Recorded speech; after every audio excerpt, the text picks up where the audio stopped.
All right, well, this is another another big week for us. Good opportunity here to work on some things, obviously, that we need to work on from the third preseason game into the fourth preseason game. Still have a lot of evaluations that we're trying to work through, and start to look towards the start of the season.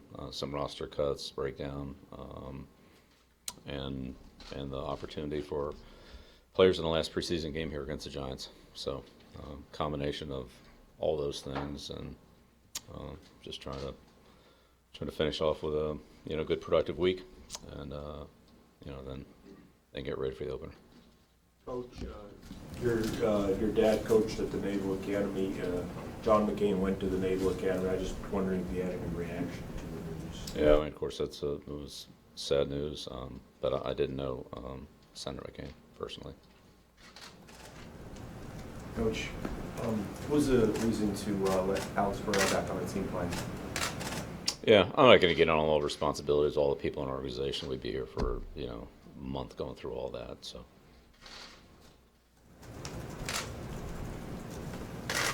So what was the conversation like with Eric Decker when you guys decided to make the move that you did? Yeah, we talked to Eric. Eric felt like, and I don't want to speak for Eric. I think he can certainly handle that for himself. But I mean, he's had a great career. I have a lot of respect for Eric, and going all the way back to when we talked to him coming out of Minnesota, when Josh drafted him, and Tennessee Jets and so forth. So enjoyed working with him. Again, really have a lot of respect for him, what he did, and I think he's decided to retire from football. So we wish him well and appreciate what he did. There was a report that you guys are signing Shaq Mason to a contract extension. What has he meant for the O-line over the past couple of years, and how have you seen him grow each season? Yeah, well, I mean, I don't have any comment on the first. I mean, we'll see how that goes. But Shaq's done it's done a good job for us from the time he got here. He came from an offense that was quite different from ours, and he adapted quickly and did a really good job of learning new techniques. He's an athletic player that has good strength, good balance, excellent run blocker, can pull, run, and hit. So he's gotten better each year, and he's done a good job for us. He and Joe and David, those three guys have played a lot of football together, and they're young, and hopefully they can continue to play a lot for us in there. How would you describe the ground he's covered in terms of the pass protection part of it? Well, I think he covered a lot of it in the first training camp, first 2 months of the season, somewhere in there. It's certainly improved, like it would for any player over a period of time, but he got it pretty quickly, adjusted quickly, and again, he's got good power. He's quick. He runs well. So he has the qualities to be able to do that. It was just refining the techniques a little bit, and he did that relatively quickly and played a lot of football for us as a rookie. Was it disappointing just the way it worked out with Kenny Brady? Yeah, I mean, that's unfortunately professional football. A lot of people competing for not as many spots as there are players, and we have to make decisions. Sometimes players make decisions, but somewhere along the line we have to make the majority of those decisions and do what we feel is best for the football team based on what the players have earned, what they've done this year. So it's the hard part of the job. Yeah, one of the hard parts. Are you comfortable with the depth at the wide receiver position? Well, look, our entire team, we all have a lot of work to do. We have a lot to prove at every position. None of us have done anything this year in the 2018 season, so I think we're all on the same boat on that one. Coaches, players, whatever position you want to look at, we all have a long way to go, and we'll see where we get to. What kind of progress have you seen from guys like Dwayne Allen and Jacob Hollister in the passing game entering their second years with the team? Yeah, well, Dwayne has a lot of experience in the league. He's in a lot different situation than Jacob. Jacob didn't play very much for us last year. He was on the roster, played some of the kicking game, got some snaps on offense, but he's gained quite a bit in year 2, like most players do from their rookie year to the second year. And Jacob's done a good job of that. Dwayne's had a good camp too. He had a good spring, but he's obviously a much more experienced player. What would you say the advantages to running option routes in the offense are for the offense as a whole and the receivers? And how hard is that for certain receivers to pick up or new receivers?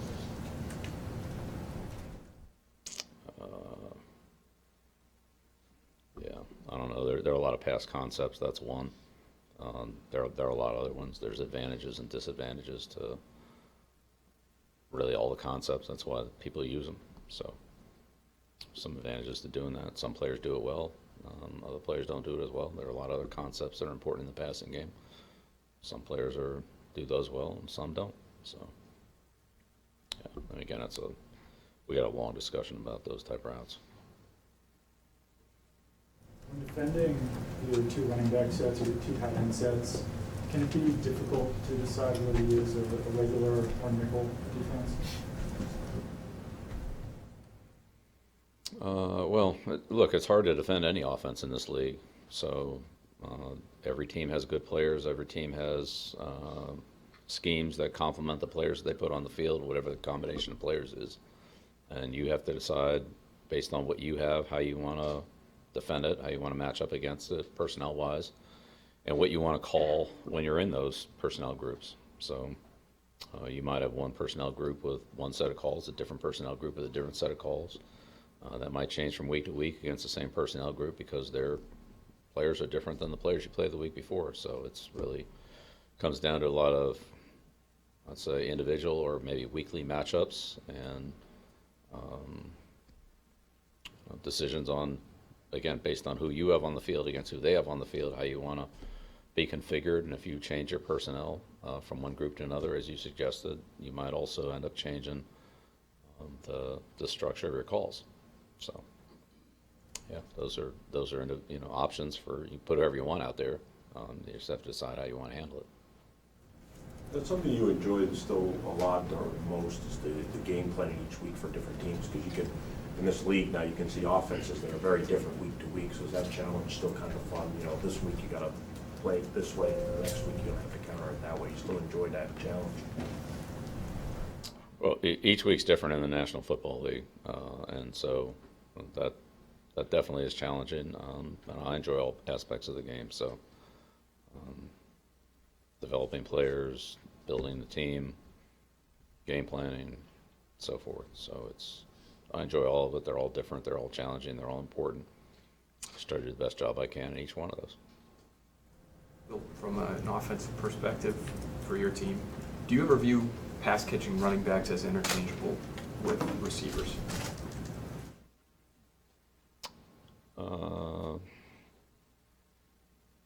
Well, it depends. There could be some carryover. I mean, first of all, the biggest thing is pass protection. So if you put it back in a situation where you didn't have to worry about pass protection, which is where most receivers are, then that's one thing. Once you get into pass protection, you're talking about a horse of a different color now. That's a whole different situation. If you eliminated that, then could the back do some of the things that a receiver does without pass protection involvement? Possibly.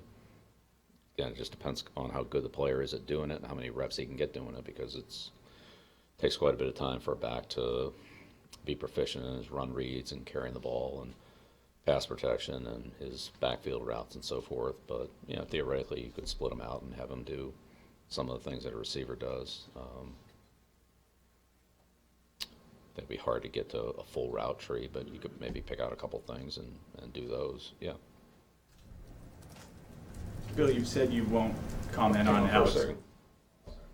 I was going to ask if the matchups that the running back would create for the other side, that would be different if you used a receiver, for instance, if those would impact how you use those players. They could. Again, one of the things in doing something like that, and I'm not saying it's a good concept, but one of the and whenever you use something that's fairly outside the norm. One of the problems with that is you don't know what you're going to get. So you can put a back out there and say, okay, well, who's on them? You know, is it a linebacker that's on them? Do you want to run a certain route? What if they put a safety on them? Is it that route is still that way you want to do? What if they put a corner on them? Then what do you have? Or do you go somewhere else? Or does it depend on, you know, maybe you don't go somewhere else. Maybe they have 4 corners on the field and the other guys have corners on them too, and so forth. So, and if you have man routes and they play zone coverage or they play some kind of combination coverage like quarter coverage or something like that, then you don't really have a matchup. Now you're talking about a zone or a zone match concept that's a little bit different. So, sometimes it's good to know exactly what you have and deal with that. Sometimes you can create mismatches by changing things, but you don't always necessarily know exactly what you're creating, and then to do something that's different, and then you need 4 or 5 options to make it work. So if this happens, we do this. If that happens, we do that. When I get 5 plays instead of 1, then you just run out of time. So that's that's the battle. If you're doing it with the same guy all the time, that's fine too. Now you have all those options, but you're only doing it with one guy. They know who it is. You know who it is, and so it's you lose some of the deception or the surprise factor of it because they know what it is. They decide how they want to deal with it. So it's all good. It's just a question of how much you can manage and how far you want to take it or don't want to take it. Yep. You mentioned you're not going to comment on Alex Guerrero. Is that a rule that you've also passed on to the players to not comment on Alex or? Just look. We're not going to get into our staff responsibilities and all that. I mean, we'd be here for a week talking about that, so we're not getting into that. Your final question? How's Cyrus Jones done so far this offseason? Obviously, he's been limited up to this point, got some action. It was good to see him on the field against Carolina. Yeah, I mean he's been out there in practice, but it's good to see him in game action. I thought he handled the ball well in the return game, kickoffs, and didn't have a great chance on the punt, but thought he made a good play with what he had. There wasn't much there, but made a couple of guys miss on the kickoff returns, handled the ball well, showed some run skills, played a little bit on defense. So hopefully we'll get more of that this week, and he's certainly making improvement on his way back, and we'll see where he gets to. It's good to see him out there. All right, great. Thank you.